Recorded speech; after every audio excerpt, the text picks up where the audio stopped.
I cannot believe I am saying this. I cannot believe I'm about to say something positive about the WNBA. If you have been following this channel for a while, hell, even if you just started watching the channel yesterday, you know exactly what Uncle Casey thinks about the pretend basketball and the dump. I cannot stand the WNBA. I have zero sympathy for entitled players who constantly complain about their salaries while being vastly overpaid at their current minimum wage. I can't stand how the media portrays pretend basketball. This league is amazing! These are the best athletes in the world! America is falling in love with bearded beauties! The WNBA is hot, hot, hot!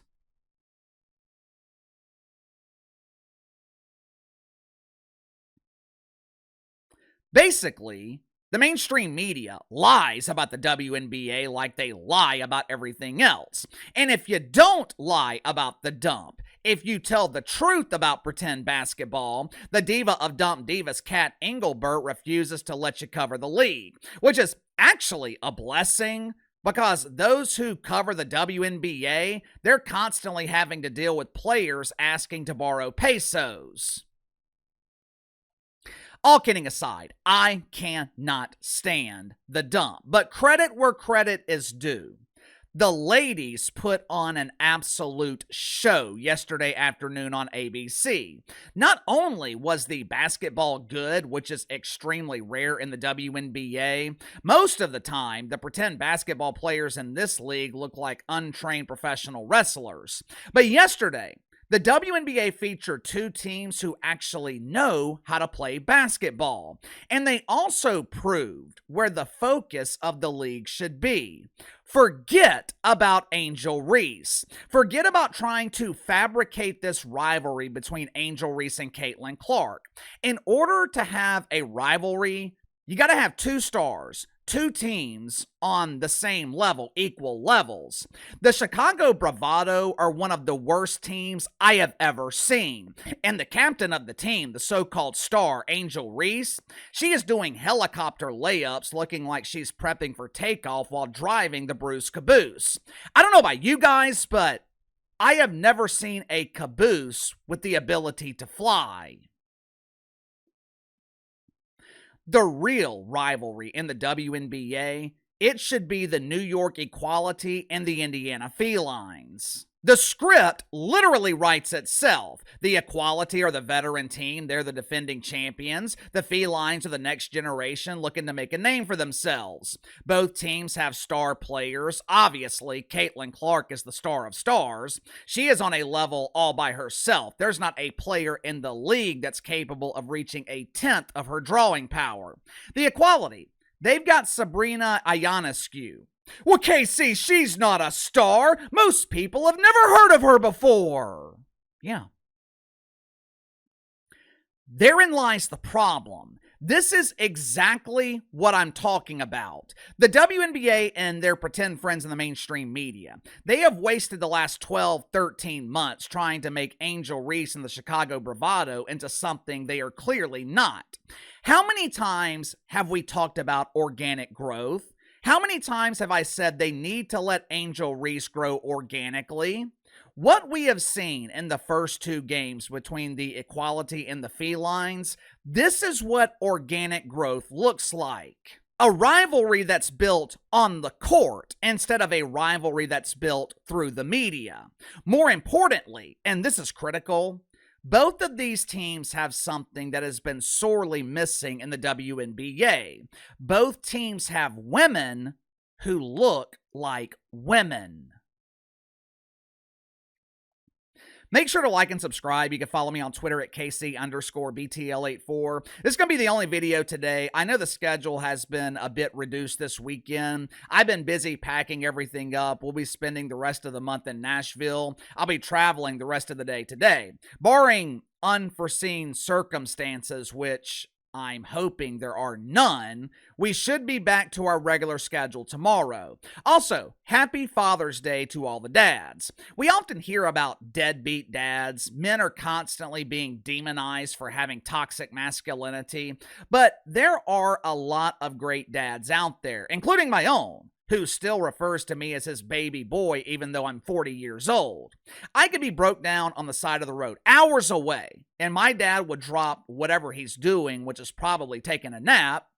He would wake up out of his recliner, or he would drop his favorite shovel and drive hours to come pick me up. My father-in-law, Jimmy, he would do the same thing. I'm sure all the dads in this audience would do the same for their kids. No questions asked. So, to all the dads out there, happy Father's Day. One of the biggest lies, for lack of a better word, that we are taught growing up is looks don't matter. Now, I understand the intent behind the deception. You want to teach kids that character is the only thing that matters, and a person should not be judged based on their appearance. And look, that's true, definitely true. In our personal lives, character is the only thing that matters. But from a marketing perspective, looks matter. Anyone who tells you otherwise is either lying or breaking mirrors. You don't have to take my word for it. Watch one of those doofus reality shows on TV. Watch commercials. Look at the people on billboards. How many of those people can count their teeth on one hand? Why are most of these celebrities obsessed with Botox and rearranging their face? Because looks matter. Over the years, one of the biggest marketing problems in the WNBA has been the perception of the players. I'm sure Bob Griner is a nice lady off the court, but on the court, Bob Griner looks like she could kick your ass. I know this might come as a surprise to the WNBA marketing department, but dudes don't want to watch women that could emasculate them, and women want to watch women they can relate to. Most of the reality shows that my wife watches, the heavily orchestrated drama, it's simply an added bonus. She is watching for the fashion. She's watching to see what they're wearing. More importantly, she's watching because she can relate to the women on the screen. Like I said, this has been a massive problem for the WNBA. I know that Just for Men sponsorship is lucrative, but the average American woman isn't using Just for Men. The WNBA was given the solution to their problem yesterday. Caitlin Clark, Sabrina Ionescu, Lexington Hull, Kelsey Mitchell, Nyara Sabally, Sophie Cunningham. Besides the fact that they're good basketball players, what do they have in common? Men are attracted to them. Women can relate to them. I know it sounds basic, but the formula is really that simple. If you're the WNBA, these are the players, or players like them, that you should be promoting. Who cares if Sophie Cunningham scores 6 points a game? She's got 6,000 dudes in the crowd looking at her. After missing the last 3 weeks, Caitlin Clark finally returned yesterday to save the WNBA, and the Great White Hope did not disappoint. I think she had 14 points in the first quarter, 25 points in the first half. For Angel Reese, those are career numbers. I don't know if Angel Reese has scored 25 points the entire season. Late in the first quarter, Caitlin Clark on fire. Scored 9 points on 3 consecutive threes in less than a minute. Watch it for yourself. And Cunningham is down behind the play, but they've got two players with incredible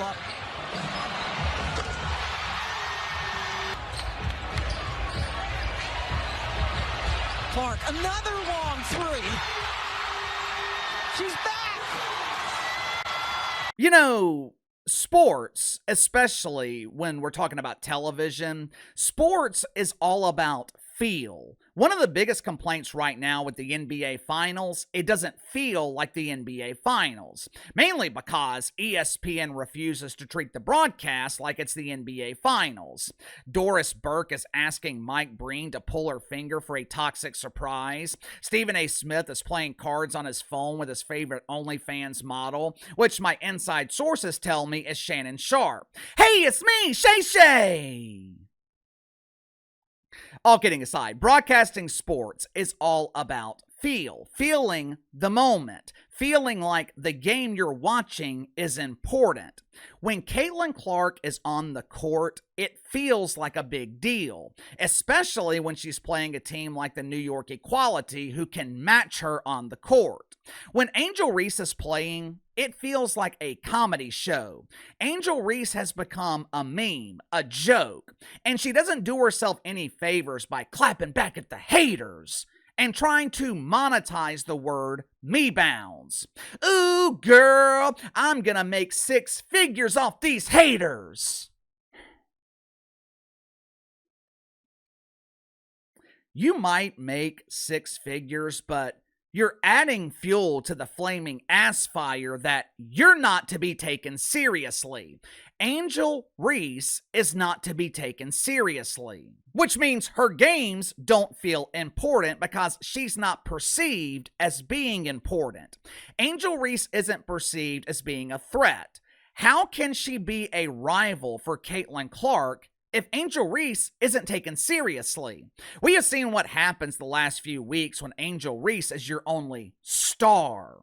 The WNBA was damn near forgotten. With Caitlin Clark injured and Angel Reese being the only star, no one was talking about pretend basketball. Caitlin Clark returns. All of a sudden, the WNBA is the topic of national conversation. Strange.